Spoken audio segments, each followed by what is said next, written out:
You're listening to the Radcast, a top 25 worldwide business podcast. If it's radical, we cover it. Here's your host, Ryan Alford. Hey guys, what's up? Welcome to the latest edition of the Radcast.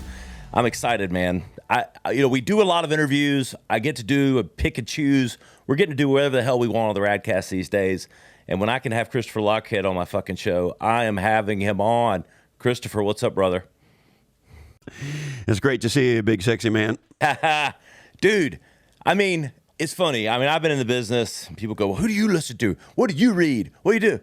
I'm kind of like, I drown a lot of it out. But there's one voice that literally 9.5 out of 10 is the closest thing to 100% there is in life. I said, you need to fucking go follow Christopher Lochhead on LinkedIn. You need to fucking go subscribe to Category Pirates. And you know what? Send me $100 and thank me later. Thank you, Ryan. That's very kind of you to say. I know, but I people know I don't blow smoke. I'm a nice guy. I got Southern charm, but I kind of tell it like it is in my own way, and it's the truth. 13-time bestseller, probably more than that now. Apple podcaster of the universe and the most legendary category designer I've ever fucking met. I could go on and on the titles. I'm going to stop blowing smoke because I want people to hear some of your brilliance. I really, we've been talking, and, I nod my head every day at the daily, Bible verses I get from Lochhead on LinkedIn. But there's been a few topics of late. I want to get into them, but I do want to just first, Christopher, I mean, let's set the table. What's been just gathering your attention, with the newsletter and with your team? And I don't know, I wouldn't mind maybe just getting a preamble of where you're at in the state of the world of business in general. Well, our little business is doing great, so we're very fortunate about that. The big topics on our minds right now really start with our inability in America and in a lot of the world now to dialogue with each other. And there's never been a point in history where Americans hate other Americans like they do now. And so on our mind a lot is the power of dialogue, and is getting people to understand that just because somebody disagrees with you doesn't mean you need to hate them. And we need more conversation. And what most people call a dialogue in our country today is actually just called waiting to talk, or even worse, waiting to yell. So, that's on our mind a lot. That's a big one. We think there's implications. The way our politics are in this country right now, I find very terrifying. Not because of, a left direction or a right direction or any of that. It's It really comes down to an inability to have a conversation about anything of substance with almost anybody, anytime. You could pick a topic: guns, people are going to lose their minds; abortions, people are going to lose their mind; immigration, people are going to, we can't have a thoughtful discussion. And more, even in addition to that, is we all need to understand steel sharpens steel. I don't want to live in a world where everybody agrees with me. You know what? I'm not always right. Really. And I have changed my mind, or I have changed my positions. People today call that flip-flopping. It used to be called learning. So that's a big one.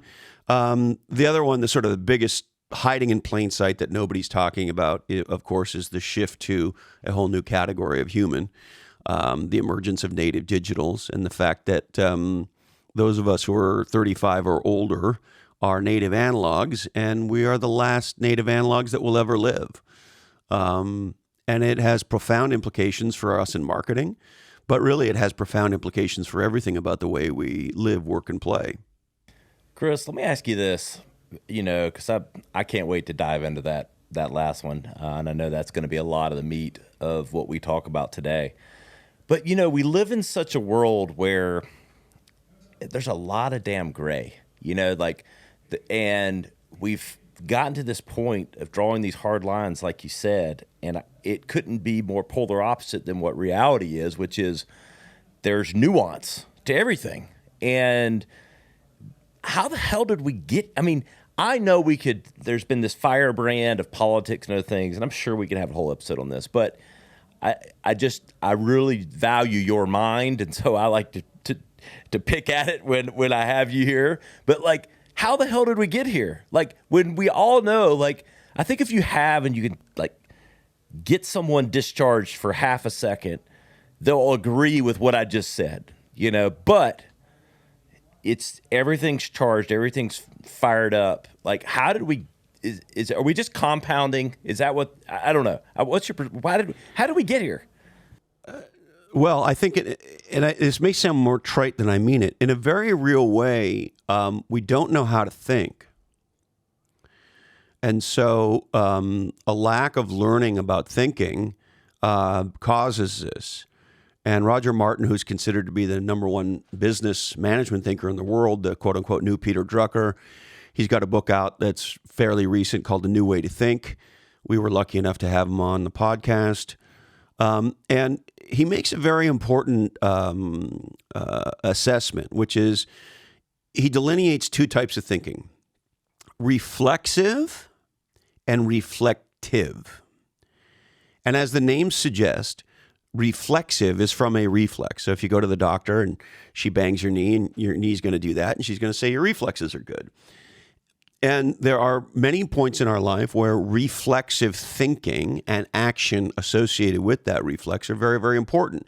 If you and I are driving and somebody cuts us off, or something, an animal jumps out into the road or something like that, we're going to hit the brakes, we're going to swerve, and we will take a reflexive action based on a reflexive thought that might save our life or the lives of others. And so that's very powerful. Reflexes are a very powerful thing. We train ourselves to become unconsciously competent at things, and you could argue much of that is reflexive. However, and then reflective, as the name suggests, is you say, okay, well, wait a minute. What do I really fucking think about this? Not what have I heard or what got tweeted yesterday or any of that. And when you stop and think, it takes some work. And around here, one of our favorite expressions is thinking about thinking is the most important kind of thinking. And in business, some of us got taught early, if we want to really think, ask why 5 to 7 times. So now if you bring that to our world, you say, okay, guns. I bet you have a position on guns, right? And I have a position on guns. And if we wanted to get to the heart of why you think what you do about guns, maybe we don't have to ask why 7 times, but we for sure have to ask why 3 or 4 times. And here's the incredible thing. When you ask a lot of people, and do it in a friendly way, not in a confronting way, why 5 to 7 times on a belief that they hold, most people can't get past 2 or 3 whys. Right? So, if you use guns as an example, you say, well, what's your position on guns? I support the Second Amendment. Okay, great. Why? Well, I believe that we have the right to defend ourselves. Okay, great. Why? Well, and then they start to break down. Yeah. Somebody told me I should care about it. Yeah. Yeah. And then you say, okay, well, we have the right to defend ourselves. Are we going to draw a line there somewhere? So, for example, nobody can stop me from taking boxing classes. That's self-defense. Nobody can stop me from going to a Krav Maga class. That's self-defense. But we as a society have decided that regular citizens can't own tanks. So we've already drawn some lines, right? We're allowed to go boxing. In most of the country, you're allowed to buy a handgun or a shotgun or a rifle, and there's different bars you have to get over in different parts of the country. But to the best of my knowledge, there's no part of the country where you can legally acquire a tank. So there's some spots in South Carolina where there might be one in the backyard. But maybe in Arizona. Yeah. Maybe parts of Nevada. Yeah. But on the whole, I think you're right. Yeah. And so my point is, at some stage of the game, as it relates to guns, collectively, we decided there was going to be some rules and there was going to be some lines that we were going to draw around what citizens can and can't do. Well, we're no longer able to have a discussion about that in any level of detail without people yelling. Pick another one, abortion. Well, people immediately, and this is the other interesting thing, people immediately start conflating things. So you ask somebody about abortion. You say, well, what do you think about abortion? And they give you their opinion. And then let's say they say, oh, I think abortion's fine up until the 20th week. I'm just making shit up. And you say, okay, why do you believe that? Well, because at week 23 or whatever, I'm not an expert, so I'm guessing, that's when the fetus becomes quote unquote viable or likely to be viable outside the womb. And that's the cutoff point. Okay, well, why do you think viability is the cutoff point? Well, most people don't answer that question. And then people who are pro-choice say, well, it's fine up until viability because it couldn't survive on its own. Okay, well, why is that the line? I'm not agreeing or disagreeing. I just want to understand, right? And they say, well, here's the other one I love. I don't believe that life begins at conception. Okay, well, then you're a moron. Because what the science tells us is when the sperm gets to the egg and does its thing, or the two do their thing, if it plays out over 9 months, it's going to be a person. And I'm no doctor or scientist, but best I could tell, that is when life begins. Now, you can say that viability is the line, and you can argue for why you think that's the line if that's what you think. But don't say, so somebody says, yeah, but life doesn't begin at conception. Okay, well, come on. We have to have some intellectual honesty in our discussion. I understand that you're pro-choice. I'm pro-choice too, for the record. But I'm not an idiot. Life begins at fucking conception because when conception happens, barring something horrible, if the pregnancy goes relatively well, we're going to have a person. So life begins at conception. And just because you're pro-choice doesn't mean you have to say dumb shit. Because most people who are smart understand that life basically begins at fucking conception. Or another one I really love, just to get on all the tough topics. They say, well, what we need is an assault weapons ban. Okay, well, you do know the minute you say that, you've exposed the fact that you don't know what you're talking about. And people say, well, what do you mean? There's assault weapons, AR-15s, and that's what all these school shootings happen with, and we need to get rid of the AR-15. Okay, well, do you know there's only 3 kinds of guns? There's handguns, there's shotguns, and there's rifles. There's no such thing as an assault weapon. All an AR-15 is a scary-looking semi-automatic rifle. Technically, that's what it is. So when you say you want to get rid of the AR-15, what you're saying is, well, black cars kill more people than any other color of car, and they're the scariest kind of car, so we need to get rid of the black cars. Okay, well, a rifle's a rifle, and yes, they have different features, and some of them are this and some of them are that, But if you say we want to get rid of the AR-15, essentially what you're saying is we're going to make rifles illegal in the United States. Is that what you're saying? Oh, well, no, we don't. Well, okay, so my point is the minute they say something like that, and you say, well, why? They don't even understand what they're fucking talking about. Now, maybe we should outlaw rifles. If that's what you mean, let's have that conversation. All I'm saying is we accept reflexive thinking that makes us feel good as thinking. And it's not. And when I say to people on the pro-choice, on the abortion issue, part of the reason we're having the problem that we're having in America is because of the pro-choice movement. They lose their fucking minds. Or when I say to the people who want more gun control, of which I am one, you realize the anti-gun people are the reason that there's no movement on guns. Well, they lose their fucking minds. Well, no, it's the gun owners. This is the NRA. Yeah, I understand their position, but you know that every time you say you want to ban something, it's going to cause people who believe in it to dig their heels in. So the more you say it, every action has an opposite and equal reaction. And so when you present a case to the groups in our country who want more what they call quote unquote responsible gun laws, which I want, well, they don't know what they're talking about because they say they want an assault weapons ban. And when I say to them, when you say that, you make, quote, the other side crazy and go, we're not going to give you an inch because if we do, we're going to give you a mile. The reason they say that is when you say assault weapons ban, gun owners look at you and go, you don't even know what the fuck you're talking about. And so my point is, whether it's those topics or others, if we want to have a 3 to 5 to 7 wise conversation about any topic, most people stop listening and they immediately have reflexive thoughts. And those reflexive thoughts calcify over time. And that's, of course, what's happened on the internet. We can now, what an echo chamber is people passing back and forth reflexive thoughts. And there's almost no reflective thinking happening at scale, either on the internet or off the internet, which is what makes, radical dialogue so powerful.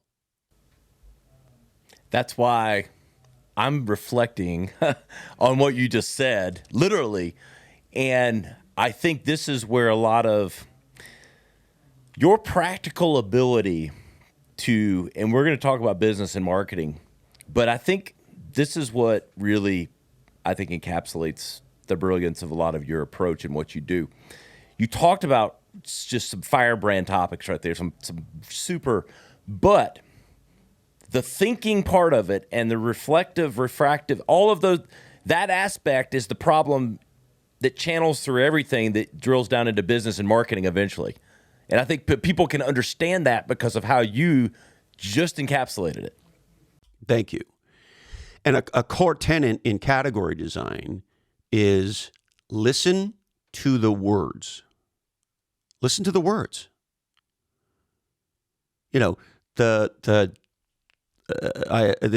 assume this is going to come out after the midterms, right? So the Democrats have been painted by the Republicans as weak on crime. And the Democrats don't understand why they're weak on crime. They point to all these facts that show that crime's moving in the right direction in a lot of the country and so forth and so on. And look, we can argue about where the data is and where it isn't and so forth and so on. But here's the bottom line. Your party, and by the way, I'm a radical independent, so I'm neither Republican or Democrat. And in the current midterms, I voted for both Republicans and Democrats on the same fucking ballot, as I often do. But what they realize is you can't have a thoughtful discussion with these folks at any kind of a detailed level. And when the Democrats say defund the police, when that was going on, I was pretty vocal about how stupid I thought that was. One of my best friends was murdered. And I'll tell you, when you sit there in front of the sheriff and the coroner, in this case with my friend's family, his mother on one side and his sister on the other, and the sheriff confirms that it's him. In our case, Sheriff Jim Hart in Santa Cruz, California, said the one thing you want to hear in that moment, after you've heard the most horrible thing you could possibly imagine, which is the confirmation that one of your closest friends is dead, murdered. Sheriff Jim Hart said, "We will stop at nothing until we get him." And they did. And it was a very large, very costly investigation that had great old-fashioned police work and technology, and it was a massive project. If you had to hire a startup to solve this and do what has been done here in this murder case, it would have been over $10 million. Okay, why do I bring that up? Defund the police? Go fuck yourself. Because I know what you want to hear the cops say in that situation. Well, at the time, people on the left were saying, oh, we don't mean defund the police. What we mean is and they go into all this stuff. Some of the stuff was valuable. Some of the stuff is right. Do we use police for things that we shouldn't maybe use police for? Maybe we do. Is there evidence around that? What are the experts? Okay, do we need more healthcare worker? Do we need more homeless program? What? I'm not an expert. Let's fucking have the conversation called maybe we're asking too much of the police. But listen to the words. If you don't mean defund the police, if what you mean is we need more social services or whatever the fuck it was you think you meant, don't fucking say defund the police, because I'm going to take you at your word. And so this becomes a stupidity. So one of the keys to thinking is language, because words create thinking. That's why we invented them, so we could share ideas. Because if you and I don't have language, we grunt and point. That's what we got. Right? So language was literally created as a way of sharing thinking. That's why we invented it as human beings. So listen to the fucking words. If I say to you, hey, Ryan, I'm stoked to be on your podcast, take me at my word. And if I'm a Democrat who says defund the police, or if I'm a Republican who says I want to outlaw abortion in the country, I take them at their word. Words matter. Words matter. And words in marketing and words in category design change the future. Yep. And you know what? I gave myself, because I don't even take notes anymore, but for when Christopher Lochhead comes on my shows, I give myself a few things, because I can't, you know why? It's selfish, because I want to get stuff out of you. I want people to hear what you have to share. And literally, you've gone down like the fucking, I have this word, it says languaging on my sheet of paper in order, which is right down the path of what you're talking about. And I want to get into our native digitals, native analogs, but I want you to go a little further down the languaging path, because I think it's spot on right where you left it. So a demarcation point. So languaging is the strategic use of language to change thinking. And most people in business, in marketing, are lazy about their language. I'll give you a simple example. How many companies do you know who talk about what they sell and market as a solution or solutions? Right. Yeah. Okay, well, here's an aha for you. Just listen to the word solution. If somebody's going to buy a solution, they need to have a problem. And one of the biggest unlocks in category design, as distinct from idiotic marketing, is don't market your product. Market your problem. Because the bigger, more urgent, and more strategic the problem, the more time, money, and energy people will invest in solving the problem. So, but we don't do that, do we? Marketing is not focused on customers. It's focused on us. Branding is about us branding our name in their head. That's what it's about. Well, that's a big mistake. Branding is terrible the way it's practiced today. Even the word is terrible. Most people don't even realize where the word comes from. It comes from putting a stamp on animals to prove that you own them. And it's painful and horrible to the animal. and a bunch of marketing idiots got together and said, "Oh, let's call what we do that. We want to fire burn our logo into our customers' heads." Really? Don't market your brand or your product. Market the problem. Because without a problem, nobody buys a solution. And so I guess my point is, on a lot of things, if all you do is take a step back and go, listen to the words. What do the words mean? And let's be thoughtful about, well, why are we using those words? How about this word? Amen. Praise the Lord. Because I grew up in Southern Baptist Church, and when the preacher would say something, and you're like, you're wanting to support them, you go, amen. The deacons are going, hallelujah. That's me when I hear you talk about it. It's so true. And look, I'm gonna call myself out like I do.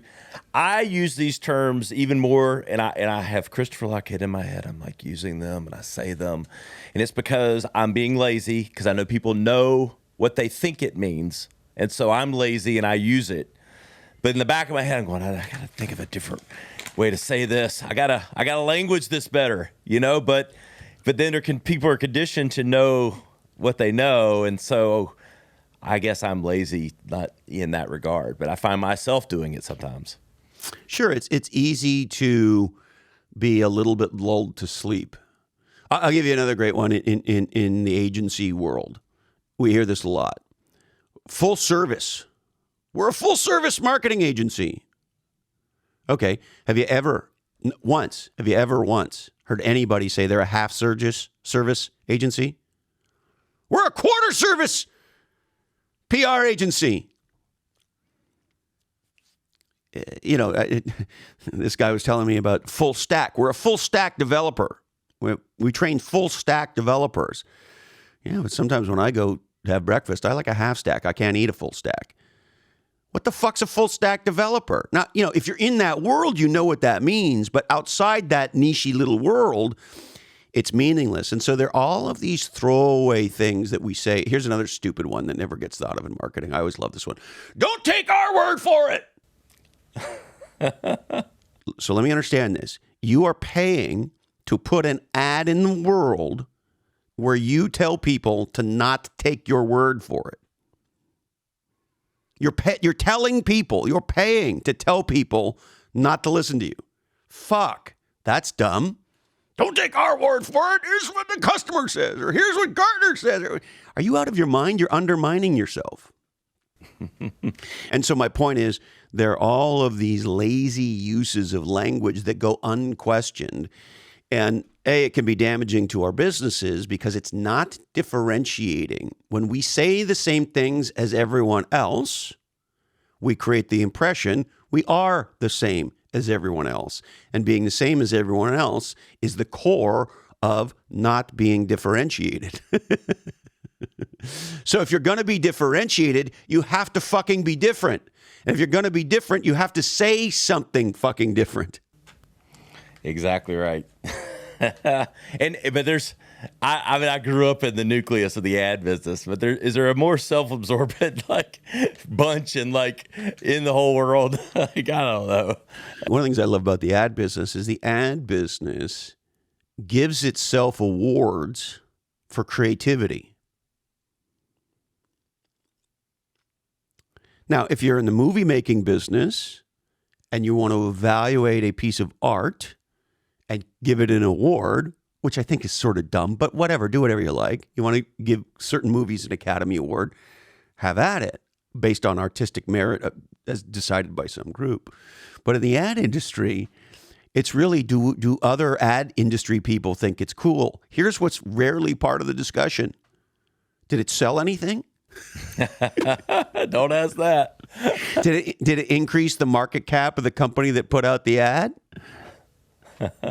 No, but it really used this awesome hue of purple in it. Ridiculous. I know. Dude, I could listen to you talk about that all day. It's just so true. The words matter, and I'm going to encapsulate for everybody listening because Chris is brilliant and smart, and you're going to go follow all his shit anyway, and hopefully you already did from me talking about him all the time. But encapsulating it all, he just did it there. Embrace your different, find different, challenge the norm. I mean, that's at the end of the day, I like to distill potentially complicated things down. And I sometimes with you and other things and the categories and all that, it's just fucking embrace your and the thinking part. I just think we've got it. I don't know what the renaissance is going to be in that, but I hope we can bring it about. Maybe just talking about it is what will help. I hope so. I mean, around here, we're on a mission to do that. And on the political front, I make it very clear, A, I'm an independent, and B, I love people on both sides of the aisle deeply, who I disagree with deeply. And that's why I don't hate them, because I have friends on the far right who have ideas that I think are absolutely fucking off the chart wrong. And I have the same on the left.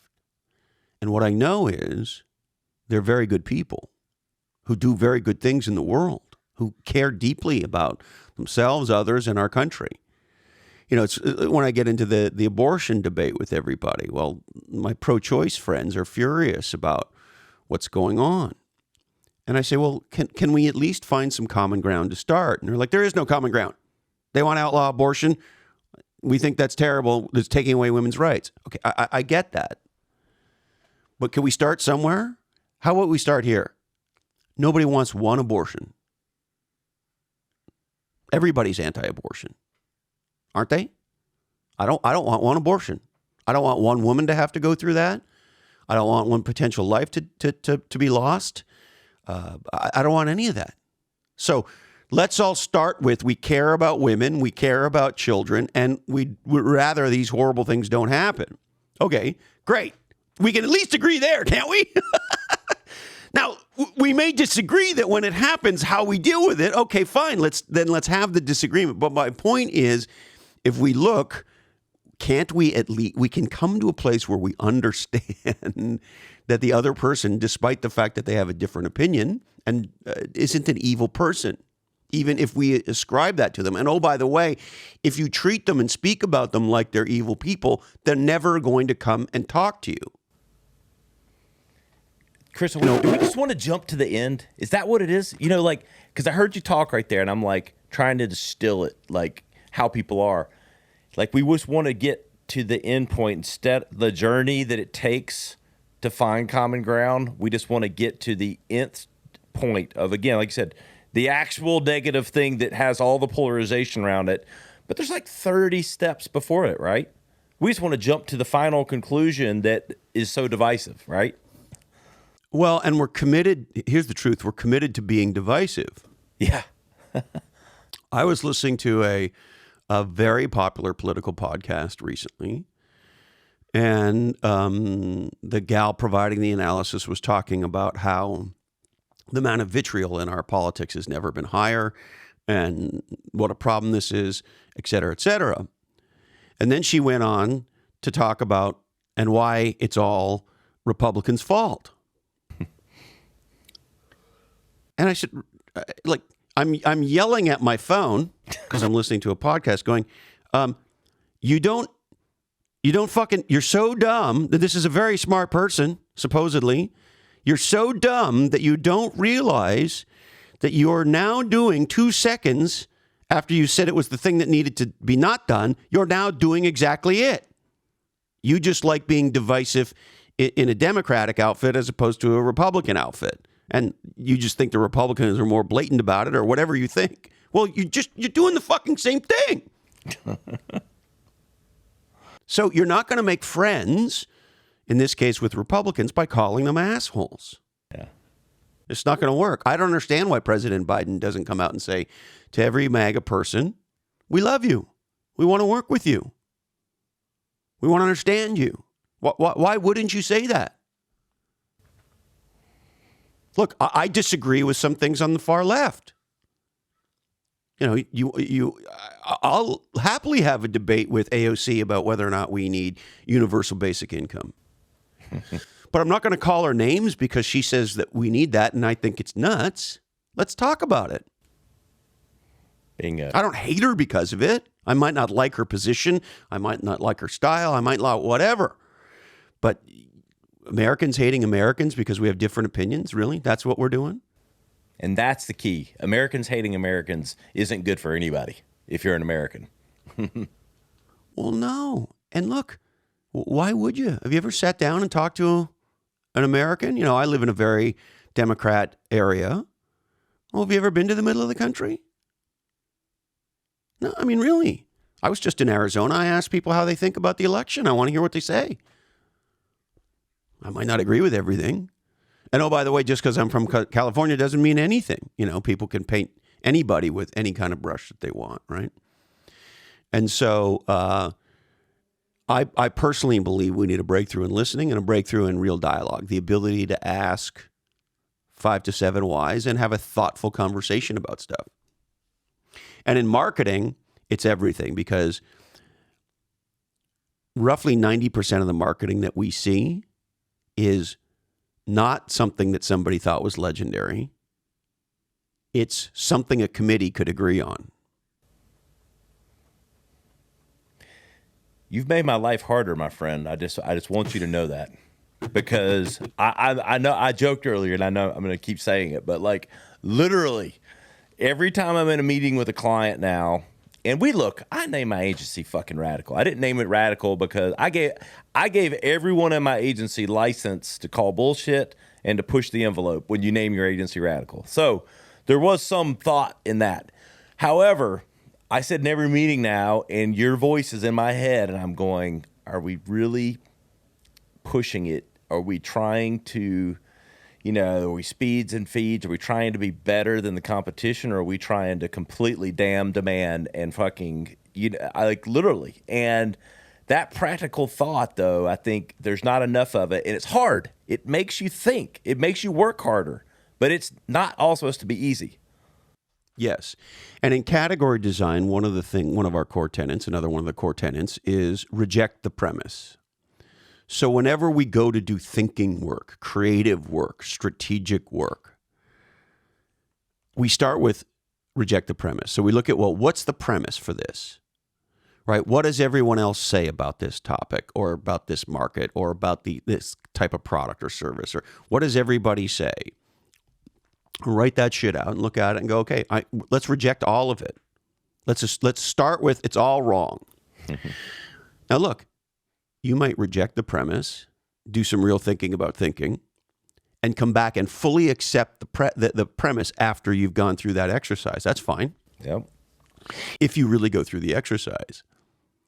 Because the only way we know to open the aperture of our minds and consider something radically different, I say those words on purpose, is to start by rejecting our own premise. And now we're free. And my friend, the legendary designer John Bielenberg, says, start by doing the opposite. That's his way of rejecting the premise. So he teaches university courses on innovation and creativity and all this good stuff. And one of the exercises he does with university students, Ryan, is he gets them to build a bike. And the bike only has one design point. They can do anything they want with the bike, except there's one thing that the bike's got to do. It cannot be rideable. Go. And the reason he does that is to have them go through an exercise that is 100% reject the premise. I love that, man. I love it. And all right, I'm gonna talk. I got to get the native digitals and native analogs. But last thing, one of the first exercises I went through when I was in the ad game, this was in like 2000, 2001, and literally was worked on Verizon, and we taught one of our first campaigns, and there used to be this thing. I don't see it as much anymore, and maybe because we work with medium-sized companies. I'm not working, with Fortune 10 companies like I did in the past. BDI and CDI. You remember that exercise? Brand Development Index and Category Development Index. And I want you to hammer this home for me, but I thought I had this thinking back because when we were kind of kicking everybody's ass in 2000, 2001, and Can You Hear Me Now was one of the first campaigns I worked on. The premise was we had to develop the category, which was walking around with a cell phone that actually worked, because, and they did talk about their network, and it became it got worse and worse on the chest beating, but it was all about category design at the beginning with wireless, right? Because no one had fucking known what do I do with a cell phone? Why do I need that? And so it was all category design. In your mind, should it just always be 100? Is it 100 to 0 category design or category development versus brand development? I'm going to say yes, but not 100% mean it. But here's why I'm going to say yes with a little bit of an asterisk. Let's pretend I 100% mean it for a second. Here's the big aha. And very few marketers understand or can understand this. And the minute you do, it changes everything. When you're the company evangelizing the category, that is to say, evangelizing the problem, that is to say, talking about legendary marketing creates a different future. It moves the world from one place to a new and different place, right? So you're evangelizing, we call them Frodos, those from tos, right? It doesn't have to be this way. It could be a lot different, right? When you're the company and or the person doing that, here's the interesting thing. the consumers of that message assume you're the category leader. Because the only person and/or company they've ever heard evangelize a category in and I'm going to use these words very purposely, missionary way like that, is the company and/or person bringing the idea to life. And so here's the irony. When you evangelize your category, people assume you're the category queen or king. And so you get brand for free because you watch. No one else in your space is evangelizing the category. You know, I just spent the better part of 20 minutes or whatever it was going off on our need for real dialogue. Well, Follow Your Different is a real dialogue podcast. How could the guy who has a real dialogue podcast not be an ambassador, an evangelist for fucking dialogue? And oh, by the way, when you do that, I happen to believe it. It's not just a technique. But when you do that and you go, oh, yes, and he's a dialogue podcaster in the business and marketing space, well, yeah. And then people go, well, shit, he must be one of the leaders at least because he just spent 20 minutes talking about how important real dialogue is and making me think about topics that I don't normally like to think about and probably slightly pissing me off. And so my point is, when you evangelize the category, you don't have to say to people, oh, and by the way, I'm one of the leaders in business dialogue podcasts. You get it for free. And it's more powerful than if you actually promote yourself or your product or your brand. You're promoting an idea. You're promoting what's possible in the future for your prospect or customer. That's a way more powerful thing to talk about than, hey, isn't my fucking carbidingulator awesome? I fucking love you, man. All right, man. It's been in plain sight, and it's hitting us and it's smacking us in the face every day. And I was like, I was getting smacked around like the last few years, like in certain meetings. And I didn't know what it was, but it was like ringing in the back of my head. And then you distilled it so eloquently in the last year, 18 months. I don't know. I know you've been talking about it for a bit now, but what's this wave, man? We got the native digitals and native analogs. There's so many implications. Let's hit it. All right. So let's start basic principles. The aha for me came a few years ago. I had my friend Paul was visiting from the UK with his family, his wife and his two kids. And the kids were teenagers at the time, 13, 16, kind of sort of in that ballpark where some of your Rugrats are. And we just live a couple blocks from the beach. It's very beautiful here. And so my wife, Carrie, being the amazing person that she is, says, let's do a wonderful beach dinner. We can have fires on our beach here. So we're going to roast some weenies and we're going to do some s'mores and we're going to watch the sunset and we're going to have a great old time on the beach. So that's exactly what we do. So we go out there and we're looking at the sunset and we're enjoying the beach and we're enjoying the waves and we're getting dinner ready and we're having a nice conversation. What are the kids doing? They're on their phones. Yeah. So me being their unwanted unwanted uncle, said to him, hey, psst, you might look over there. There's this big orangey, pinky, reddy thing in the sky. It's looking pretty cool right now. And then they look up. Maybe they take a picture of it and then they go back to the phones. And a few minutes later, I'll slap them on the shoulder and say, hey, there's this amazing greeny, bluey thing right there, flip-flopping on the sand. It's called the Pacific Ocean. You don't have one of those in London. You might want to take a look at it, right? And then go back to their phones. So we do this for a bit of the night, and that's that. And here was the aha. I said to myself the next morning, I said, why is it one of the most beautiful things that happens ever, a beach sunset, is not powerful enough to pull them away from their device for more than a few seconds? How can that be true? And the aha is because that's where their life is. And that unlocks everything. And so the big difference between native analogs, that is to say people who are plus or minus over 35, and people who are under 35 is not an age thing. It's a where you experience life thing.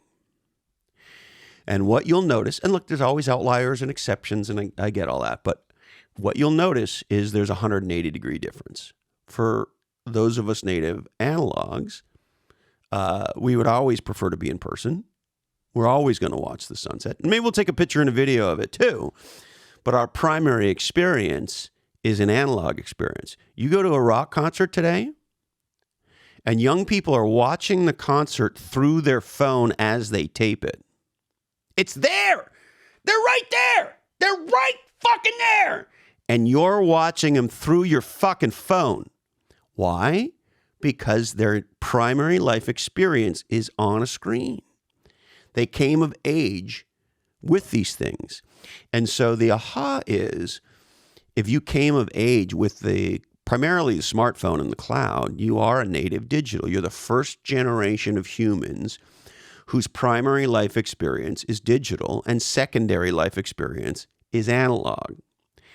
And if you're older than that, you're the last native analogs to live on planet Earth. And once you realize how different that is, I'll give you a simple example why this matters. So we did a little bit of work. It turns out in the S&P 500 companies, there's 500 companies. And the average age of the average S&P 500 CEO is 58. Now, most 58 years old, and by the way, I'm 54, so I'm a radical native analog. So, I can throw all of us under the bus. Yeah, exactly. Most native analogs don't understand this is happening. Well, that's a problem for two reasons. Number one, you can't hire.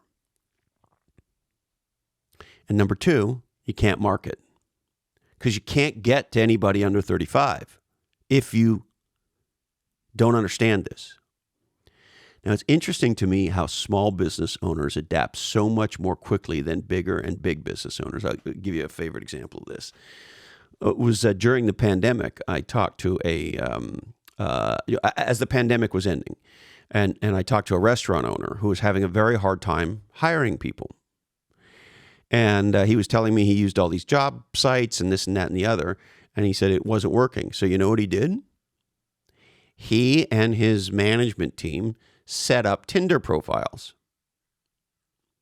so they could meet young people. And they used Tinder to recruit employees. And they made it very clear that's what they were doing. But, well, how many hiring managers in the S&P 500 are doing anything like that? Zero. Now, the reason small business owners, a restaurant owner in this case, does it is he realizes he can't get to them because they're nowhere that he usually used to go in the past. So you must go to where they are. And this is a massive unlock for people. If you have young people that you love in your life, you have to meet them in the digital world. They won't come to you. You have to go to them. And if you have young people in your life and you discipline them by taking away their screens, which may or may not be a bad thing, I'm not going to, you decide whatever you want to do. My point, though, is when you take a screen away from a younger person, you're taking them out of their regular world.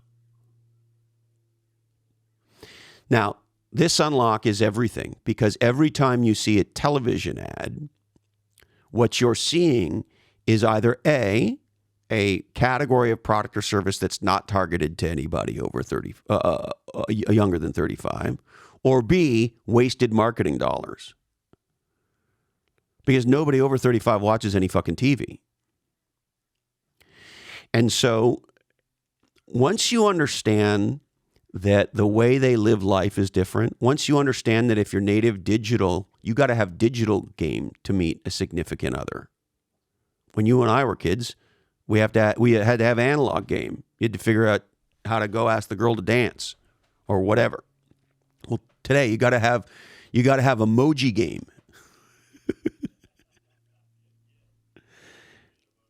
Right, and emojis are the fastest growing language on planet Earth and might be the fastest growing language ever. And I just found this out. as a native analog. Do you know that if you give somebody a thumbs up and they're a native digital, you just insulted them?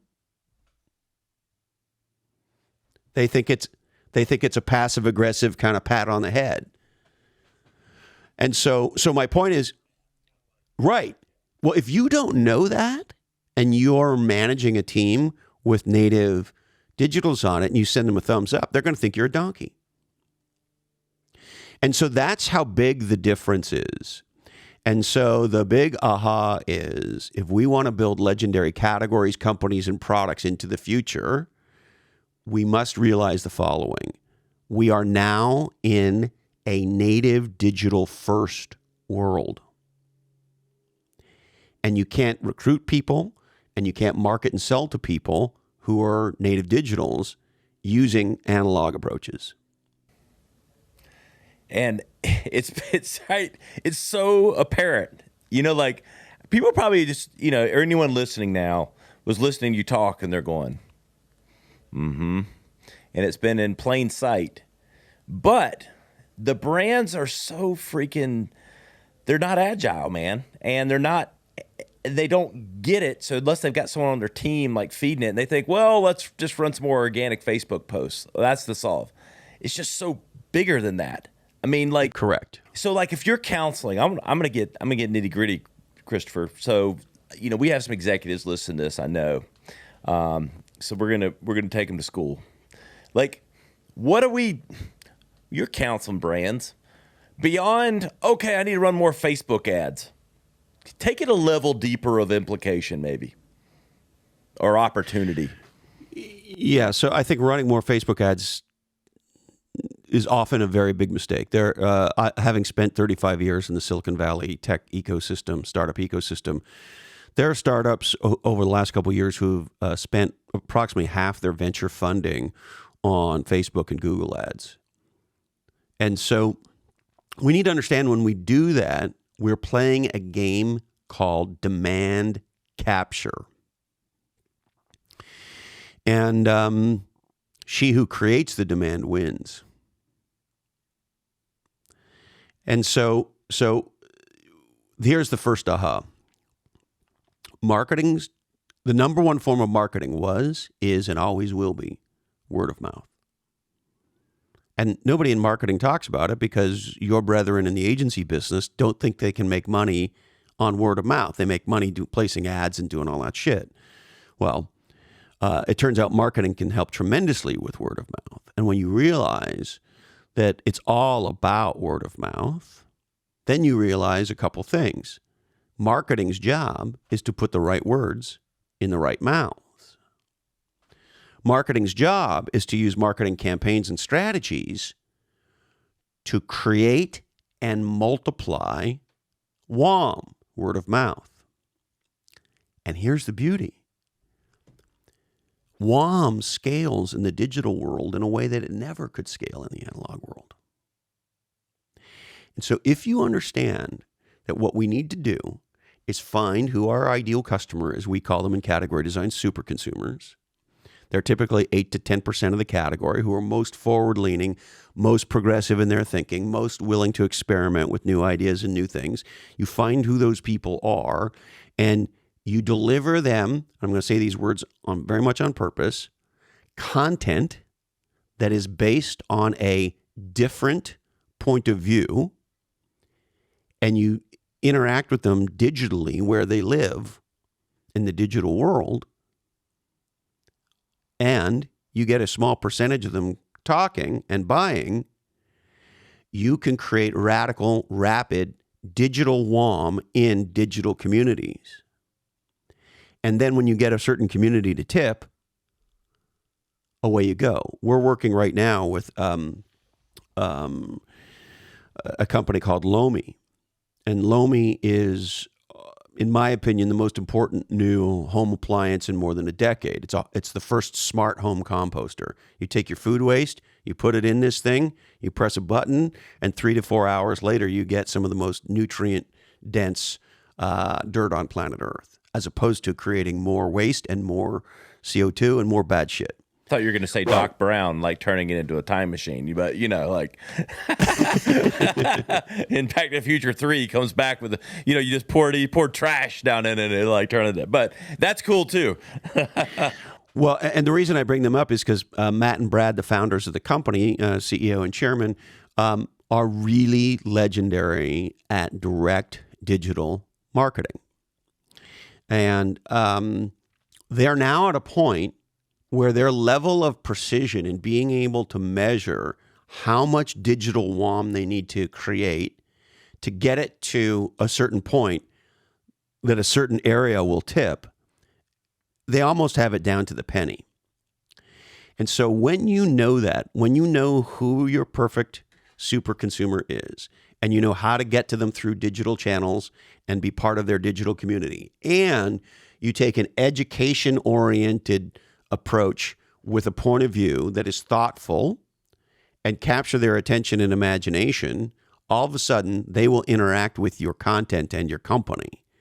And then you open the aperture to them trying something different. And when you get very good at this, the amount of precision that you have in your marketing is extraordinary, and your cost of acquisition goes down exponentially, because the more WOM you drive, the more you have customers doing your marketing for you.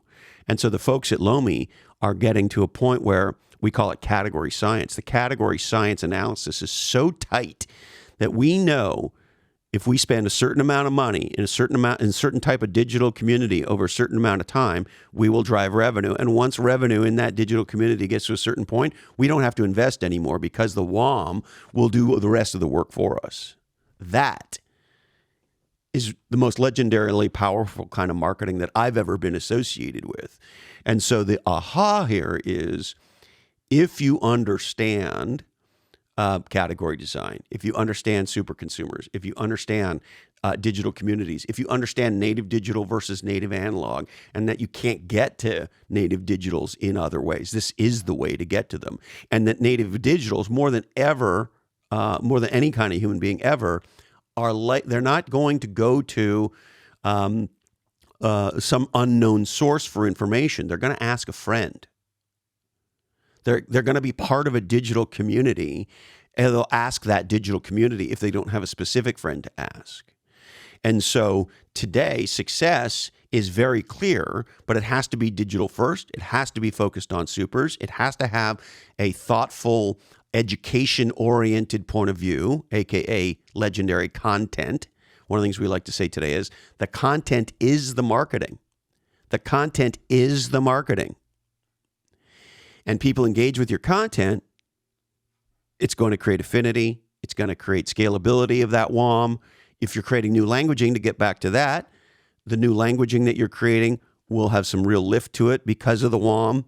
And because digital WOM happens at scale around the world, you can really do something legendary in a fairly short period of time if you understand some of these core principles.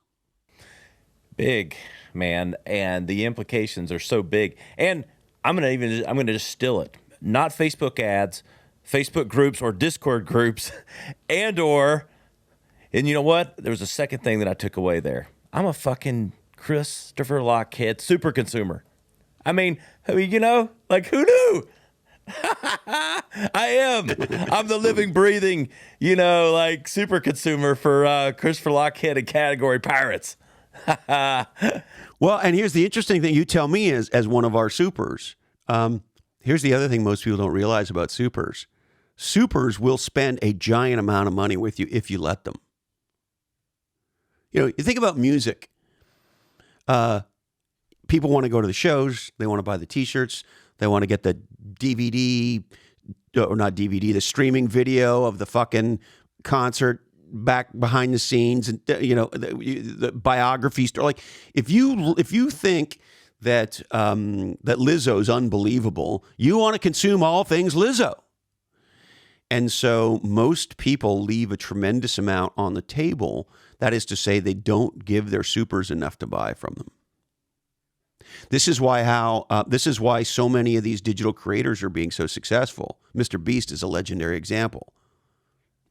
You become a fan, you'll buy almost anything from the guy. Yep. My kids would. That's why when you get pirate sauce, I'm gonna be the first one in line. You heard it here first. We're launching pirate sauce bourbon. Yes. Brought to you by Radical. Oh, man. Get sauced on the pirate sauce. It's so good, man. I know I've taken you over time. You've been very generous, and I know we could talk forever, but I think you unlocked a lot for our listeners there. And the great thing is, you're one click away for them to get more, I know. So let's tell everybody where to do that. The simplest thing is just go to Lochhead.com. Lochhead.com. We'll have that. Everything hangs off that. Yeah. And do yourself a favor. Go follow this guy on LinkedIn. It'll be the smartest move you make. Look, you might be listening. We have people all over the place. We're kind of the mainstream marketing and business podcast. We got people all over the map. But the thing is, you'll learn from this guy. As you heard on today's show, the passion, the energy, the knowledge, it transcends the marketing and the business, which is why I love Chris. And I'm going to keep asking him on my show, and hopefully you'll be lucky enough and he'll say yes. I'll come back anytime, Ryan. Yeah, man. You know where to find him, Lochhead.com. Search category Pirates. You can find him anywhere on that. And if you follow me, you'll hear it one way or another. You'll also see the highlight clips from all of these shows at the Radcast.com. You know where I'm at Ryan Alford on Instagram, on TikTok, on LinkedIn, trying to break category design with Christopher in my head every day. Thanks for all you do, Christopher. Really appreciate you coming on. Thank you, Ryan. I deeply appreciate it, brother.